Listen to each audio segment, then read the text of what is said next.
In today's video, I'm going to teach you how to change a Cloudflare DNS IP address. If you've moved your website or application to a new server, one of the most important things you may need to update is the A record in Cloudflare.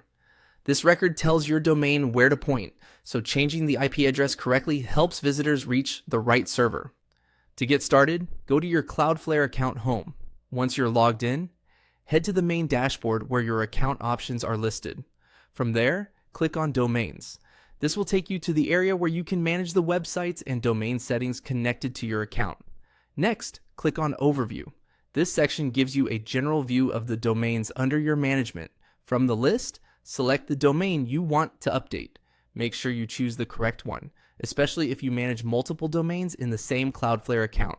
Once you're inside that domain settings, click on DNS. This is where Cloudflare stores all of the DNS entries for your domain, including the record that points traffic to your server. After that, click on Records to view the full list of DNS records currently configured. Now, locate your server's A record. This is usually the record that points your root domain or a specific subdomain to an IPv4 address. Take a moment here to verify that you're editing the correct record. Updating the wrong one could send traffic to the wrong destination. When you find the correct A record, click Edit. In the record settings, look for the content field. This is the field that contains the current IP address.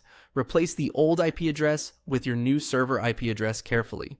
It's a good idea to double check the number before saving, since even a small typo can prevent your site from loading properly. After entering the new IP address, click Save.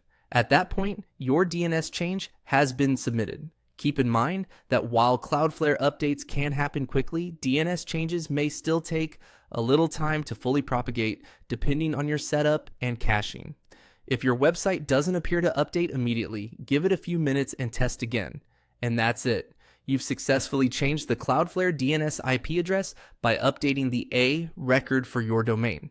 This is a simple but essential task whenever you migrate servers or need your domain to point somewhere new.